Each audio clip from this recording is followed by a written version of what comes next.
Leitura do livro 1984 de George Orwell, capítulo 4.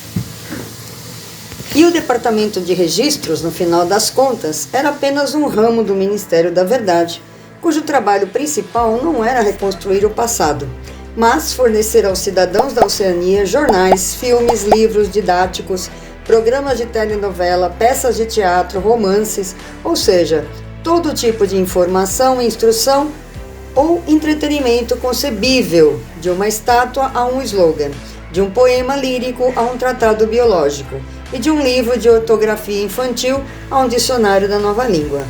E o Ministério não só tinha que suprir as necessidades das multifacetadas do partido, mas também repetir toda a operação em um nível inferior em benefício do proletariado. Havia toda uma cadeia de departamentos separados que lidavam com literatura, música, teatro, entretenimento proletário em geral. Aqui eram produzidos jornais sensacionalistas contendo quase nada, exceto esporte, crime e astrologia, ou ainda novelinhas sensacionais de 5 centavos. Filmes que transpiram sexo e canções sentimentais que eram compostas inteiramente por meios mecânicos em um tipo especial de caleidoscópio conhecido como versificador. Havia até mesmo uma subseção inteira chamada pornosec em nova língua, envolvida na produção do tipo mais baixo de pornografia, que era enviada em pacotes selados e que nenhum membro do partido, a não ser aqueles que trabalhavam nisso, tinha permissão para ver. Outras 3 mensagens haviam deslizado do tubo pneumático enquanto Winston estava trabalhando, mas eram assuntos simples e ele as havia resolvido antes que o ódio de 2 minutos o interrompesse. Quando o ódio acabou, ele voltou ao seu cubículo, tirou o dicionário da nova língua da prateleira, empurrou o dito escritor para um lado, limpou seus óculos e se acomodou para a principal tarefa da manhã. O maior prazer da vida de Winston estava em seu trabalho. A maior parte era uma rotina entediante, mas também incluía trabalhos tão difíceis e intrincados que era possível se perder neles como um problema matemático, peças delicadas de falsificação nas quais você não tinha nada para guiá-lo, exceto seu conhecimento dos princípios da Socing e sua expectativa do que o partido queria que você dissesse. Winston era bom nesse tipo de coisa. Na ocasião, ele tinha até sido encarregado da retificação dos artigos principais do The Times, que foram escritos inteiramente na nova língua. Ele desenrolou a mensagem que havia deixado de lado antes. Ela dizia: Times 03 12 83, relatório G.I. ordem do dia, abon 2 vezes, ref, não pessoas, reescrever totalmente, outsup, anti-arquivo. Em velha língua, ou inglês padrão, isso poderia dizer: o relatório da ordem do dia do grande irmão no The Times de 3 de dezembro de 1983 é extremamente insatisfatório e faz referências a pessoas inexistentes. Reescreva-o na íntegra e submeta seu rascunho à autoridade superior antes de arquivá-lo. Winston leu o arquivo problemático na íntegra. A ordem do grande irmão para o dia, ao que parece, tinha sido dedicada principalmente a elogiar o trabalho de uma organização conhecida como FFCC, que fornecia cigarros e outros confortos aos marinheiros das fortalezas flutuantes. Um certo camarada Withers, membro proeminente do partido interno, havia se destacado para menção especial e premiado com uma condecoração, a Ordem do Mérito Conspícuo Segunda Classe. 3 meses depois, a FFCC foi dissolvida repentinamente, sem que nenhuma razão tivesse sido informada. Era possível supor que Withers e seus associados estavam agora em desgraça, mas não tinha havido nenhum relato sobre o assunto na imprensa ou na teletela. Isso era de se esperar, já que era incomum que os infratores políticos fossem levados a julgamento ou mesmo denunciados publicamente.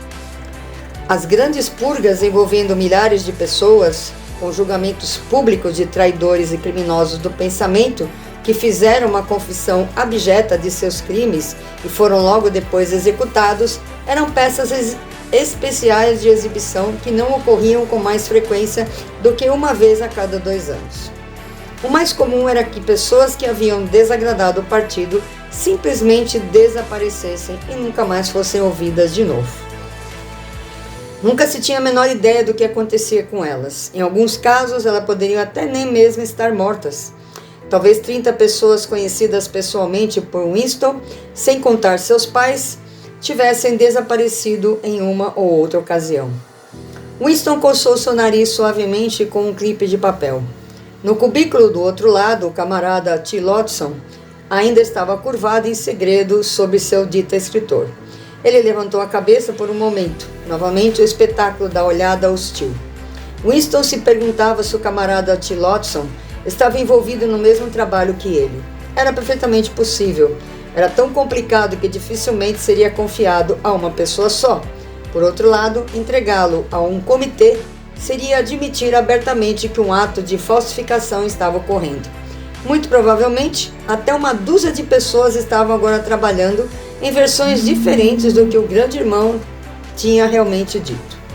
E atualmente, algum cérebro mestre do partido interno selecionaria esta versão ou aquela, faria uma reedição, colocaria em movimento os complexos processos de referências cruzadas que seriam necessários, então a mentira escolhida passaria para os registros permanentes e se tornaria verdade. Winston não sabia por que Withers havia perdido sua honra. Talvez fosse por corrupção ou incompetência. Talvez o grande irmão estivesse apenas se livrando de um subordinado muito popular. Talvez Withers ou alguém próximo a ele tivesse sido suspeito de tendências heréticas. Ou talvez, o que era mais provável, a coisa tivesse simplesmente acontecido porque purgas e vaporizações eram uma parte necessária da mecânica do governo. A única pista real estava nas palavras "ref não pessoas", entre aspas, que indicavam que Withers já estava morto. Não se podia invariavelmente supor que este era o caso quando as pessoas eram presas. Às vezes, elas eram libertadas e autorizadas a permanecer em liberdade por até 1 ano ou 2 antes de serem executadas. Muito ocasionalmente, alguma pessoa que você acreditava estar morta há muito tempo fazia uma reaparição fantasmagórica em algum julgamento público, onde implicaria centenas de outras pelo seu testemunho antes de desaparecer, desta vez para sempre. Withers, no entanto, já era uma pessoa sem personalidade. Ele não existia. Nunca havia existido. Winston decidiu que não seria suficiente simplesmente reverter a tendência do discurso do grande irmão. Era melhor mudar completamente de tema.